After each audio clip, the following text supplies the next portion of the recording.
السلام علیکم، امید ہے آپ سب خیریت سے ہوں گے۔ آج ہم بات کریں گے دماغی کمزوری کے بارے میں۔ 10 ایسی عادتیں جو آپ کے دماغ کو کمزور کرتی ہیں اور دماغی کمزوری کا باعث بنتی ہیں۔ اگر ہم ان ہیبٹس کی بات کریں، ان عادتوں کی بات کریں تو نمبر 1 پر آتا ہے نیگیٹو سیلف ٹالک، خود سے منفی گفتگو کرنا، اپنے آپ کو مسلسل نیچے رکھنا، یعنی یہ سمجھنا کہ آپ لوگ کچھ نہیں کر سکتے، یہ یقین کرنا کہ آپ اپنا مقصد حاصل نہیں کر سکتے۔ یہ چیز آپ کے دماغ کو کمزور کر سکتی ہے اور دماغی کمزوری کا باعث بن سکتی ہے۔ نمبر 2 پر آتا ہے اوائڈنگ چینج، اپنے آس پاس کی تبدیلیوں سے بچنا، ان کو اگنور کرنا، تبدیلی کے خلاف مزاحمت کرنا اور نئے حالات یا چیلنجوں کو اپنانے سے انکار کرنا۔ جو چیلنج ہوتے ہیں ان کو اپنانے سے انکار کرنا، یہ بھی دماغی کمزوری کا باعث بن سکتا ہے۔ نمبر 3 پر آتا ہے فیئر آف فیلئر، ناکامی کا خوف۔ ناکامی کا خوف آپ کو خطرہ مول لینے یا نئی چیزوں کو آزمانے سے روکتا ہے۔ جب آپ نئی چیزوں کو نہیں اپنائیں گے، ان کے بارے میں علم نہیں حاصل کریں گے تو آپ پیچھے رہ جائیں گے اور آپ ناکام ہو جائیں گے۔ نمبر 4 پر آتا ہے سیلف ڈاؤٹ، اپنے آپ پر شک کرنا، اپنی صلاحیتوں پر مسلسل سوال کرنا اور اپنے فیصلوں کا غلط اندازہ لگانا۔ نمبر 5 پر آتا ہے تاخیر کرنا، کوئی بھی کام ہے، کوئی بھی ذمہ داری ہے، اس کو دیر سے کرنا یا اس کو بالکل ہی ترک کر دینا، اس کو نہ کرنا۔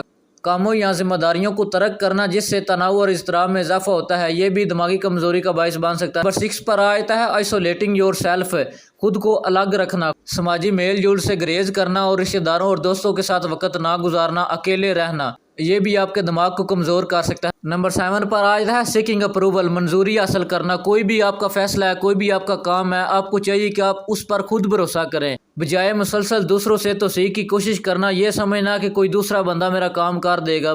آپ کو چاہیے کہ آپ اپنا فیصلہ خود کریں، اپنے آپ پر بھروسہ رکھیں اور اپنا کام آپ خود کریں۔ نمبر 8 پر آتا ہے لیک آف ریزیلینس، کوئی بھی آپ کام وغیرہ کر رہے ہیں، اگر اس میں کوئی رکاوٹ آتی ہے یا اس میں آپ کو ناکامی حاصل ہوتی ہے تو آپ آسانی سے ہار مان جاتے ہیں، بجائے اس کے بارے میں یہ سوچنے کے کہ آپ کس طرح اس میں کامیابی حاصل کر سکتے ہیں، کس طرح وہ کام مکمل کر سکتے ہیں۔ اگر آپ کو کوئی رکاوٹ آتی ہے تو آپ آسانی سے ہار مان جاتے ہیں، یہ چیز دماغ کو کمزور کرتی ہے اور دماغی کمزوری کا باعث بنتا ہے۔ نمبر 8 پر آتا ہے اوور تھنکنگ، زیادہ سوچنا، مسائل یا حالات پر غور کرنا جس سے تناؤ اور اضطراب بڑھتا ہے۔ کسی بھی آپ مسائل کا سامنا کر رہے ہیں یا حالات کا سامنا کر رہے ہیں، اس پر زیادہ غور کرنا یا اس کے بارے میں زیادہ سوچنا، یہ بھی آپ کے دماغ کو کمزور کرتا ہے، بجائے اس کا حل نکالنے کے آپ اس کے بارے میں زیادہ سوچنا شروع کر دیتے ہیں کہ یہ کیسے ہو گیا، کیوں ہو گیا۔